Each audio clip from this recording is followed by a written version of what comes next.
When installing a subpanel, it is critical to understand the proper grounding requirements outlined by the National Electrical Code.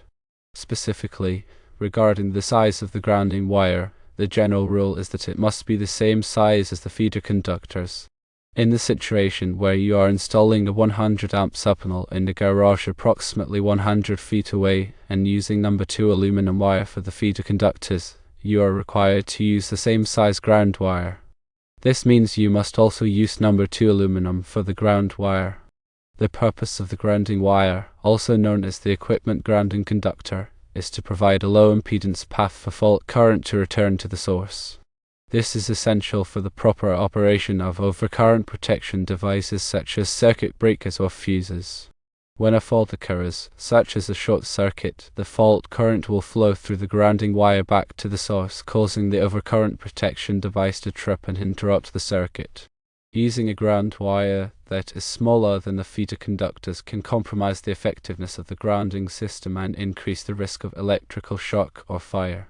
The National Electrical Code provides specific guidelines for sizing equipment grounding conductors based on the size of the overcurrent protection device protecting the circuit. These requirements are typically found in NEC Table 250.122. However, the general rule of thumb is to use the same size ground wire as the feeder conductors, especially for larger circuits like a 100 amp subpanel. There might be specific situations where the NEC allows for a smaller ground wire, but these are typically limited to smaller circuits or specific wiring methods. It is always best to consult the NEC and local electrical codes to ensure compliance and safety. When working with aluminum wire, it is important to use connectors and terminations that are specifically rated for use with aluminum. Aluminum wire expands and contracts more than copper wire with changes in temperature, so using the wrong type of connector can lead to loose connections and overheating. These connections must be made properly to prevent oxidation and corrosion, which can increase resistance and cause failures.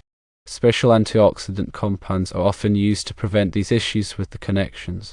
Ensure that all connections are clean and tight, and that the antioxidant compound is applied according to the manufacturer's instructions.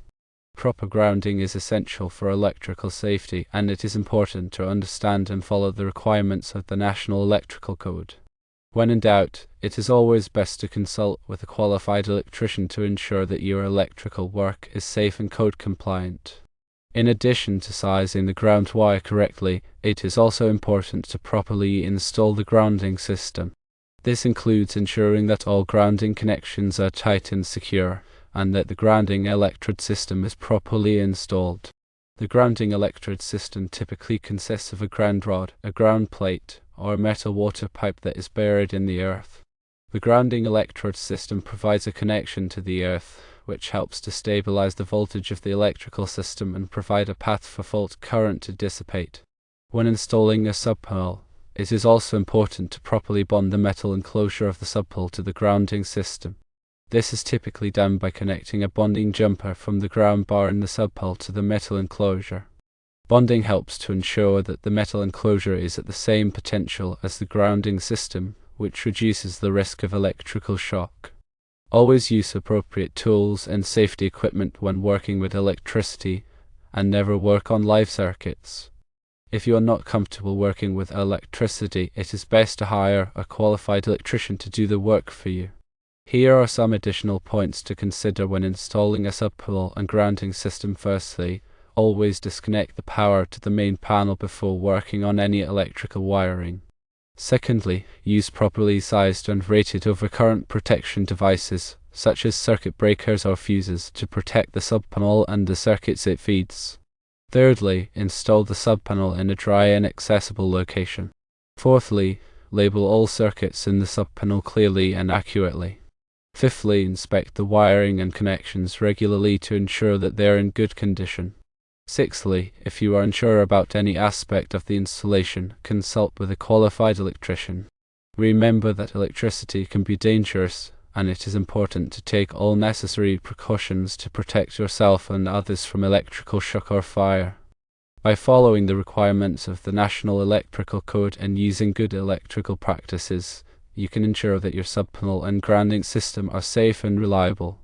Now let's elaborate on why using the correct size ground wire is important.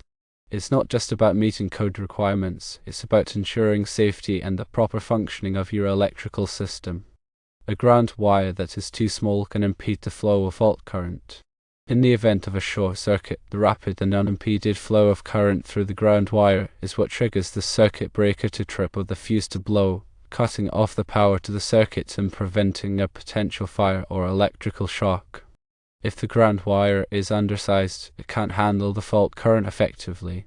This can lead to a slower response time from the overcurrent protection device, increasing the risk of damage to equipment and potential hazards. An undersized ground wire can also overheat during a fault, potentially melting the insulation and creating a fire hazard. The heat generated by the fault current is directly related to the resistance of the wire. A smaller wire has a higher resistance, and therefore will generate more heat for the same amount of current. The NEC specifies the minimum size of the ground wire based on the size of the overcurrent protection device to ensure that the ground wire can safely handle the expected fault current. Think of the ground wire as a safety valve for your electrical system. It's there to quickly and safely divert dangerous fault current away from people and equipment. Using the correct size ground wire is like making sure that the safety valve is big enough to handle the maximum possible pressure. Another important aspect to consider is the material of the ground wire. In this case, you are using aluminum wire for the feeder conductors, so you must also use aluminum for the ground wire. Mixing different metals in electrical connections can lead to corrosion and other problems. Aluminum and copper, for example, have different coefficients of thermal expansion, which means they expand and contract at different rates with changes in temperature. This can cause connections to loosen over time, leading to increased resistance and potential overheating. Furthermore, galvanic corrosion can occur when two dissimilar metals are in contact in the presence of an electrolyte such as moisture. This can cause one of the metals to corrode and weaken the connection. To avoid these problems, it's always best to use the same metal for all conductors in a circuit, including the ground wire.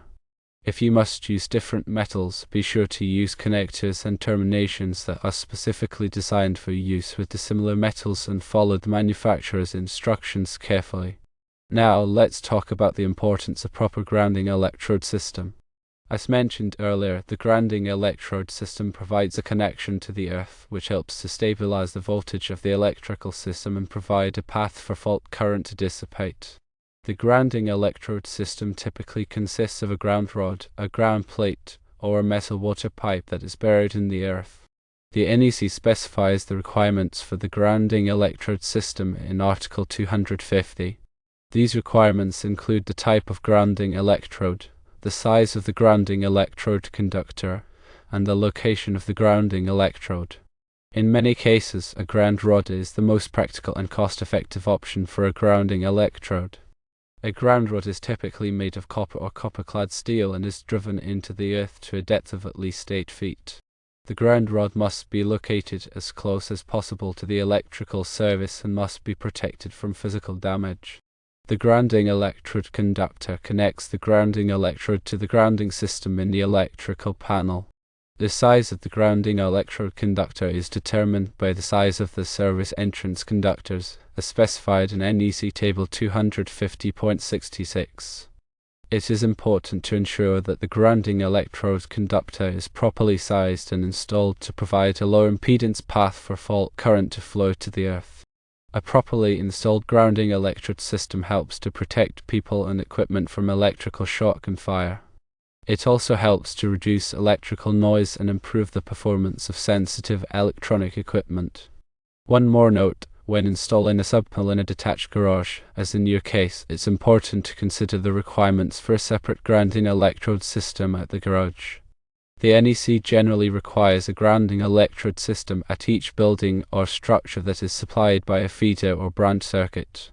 This means that you may need to install a separate ground rod or other grounding electrode at the garage and connect it to the grounding system in the subpanel. The purpose of this requirement is to ensure that the garage has its own grounding system, independent of the grounding system at the main building. This helps to reduce the risk of electrical shock and fire in the event of a fault. There are some exceptions to this rule, but they are typically limited to smaller circuits or specific wiring methods. It is always best to consult the NEC and local electrical codes to determine whether a separate grounding electrode system is required for your detached garage. Installing a subpanel involves more than just connecting a few wires.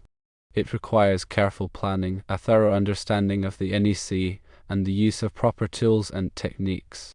If you are not comfortable with any aspect of the installation, it is always best to consult with a qualified electrician. They can help you ensure that your subpanel is installed safely and in accordance with all applicable codes and regulations. They can also provide valuable advice on the selection of appropriate materials and equipment. Remember, electrical safety is not something to be taken lightly. It's important to prioritize safety and to take all necessary precautions to protect yourself and others from electrical shock or fire. By following the guidelines outlined in this explanation and consulting with a qualified electrician when needed, you can ensure that your subpanel installation is safe and reliable. You should know that selecting the right size conductor, be it for power or ground, is more than just meeting the minimum requirements. It's about considering future needs and potential upgrades. While number 2 aluminum might be sufficient for a 100 amp subpanel based on current code and load calculations, consider whether you might want to increase the capacity of the subpanel in the future. If you anticipate adding more circuits or larger loads, it might be worthwhile to install a larger conductor now, even if it's not strictly required. This can save you the hassle and expense of having to replace the conductors later. Oversizing the conductors can also improve the efficiency of the electrical system by reducing voltage drop. Voltage drop is the decrease in voltage that occurs as electricity flows through a conductor. The longer the conductor and the higher the current, the greater the voltage drop. Excessive voltage drop can cause lights to dim, motors to run slower, and other equipment to malfunction. By using larger conductors, you can reduce the voltage drop and improve the performance of your electrical system. However, it's important to balance the benefits of oversizing conductors with the cost. Larger conductors are more expensive, and they may also require larger conduit and fittings. It's also important to ensure that the oversized conductors are properly terminated and protected. When in doubt, it's always best to consult with a qualified electrician to determine the appropriate size conductors for your specific application. They can perform load calculations, assess your future needs, and provide recommendations based on their expertise and experience. Additionally, don't underestimate the importance of proper labeling and documentation. Clearly label all circuits in the subpanel with their corresponding function. This will make it easier to identify and troubleshoot problems in the future. Keep a record of all electrical work performed, including the size and type of conductors used, the location of the subpanel, and any other relevant information. This documentation can be helpful for future maintenance and repairs. It's also important to keep the electrical panel accessible and free from obstructions. Don't store boxes or other items in front of the panel, as this can make it difficult to access in an emergency. Make sure the panel door is properly closed and secured to prevent unauthorized access. Regularly inspect the electrical panel for any signs of damage or deterioration. Look for loose connections, corroded wires, or other problems. If you notice any issues, have them repaired promptly by a qualified electrician. The goal is to ensure that the subpanel and its connections are in perfect operating order for maximum safety and convenience of use and to prevent failure.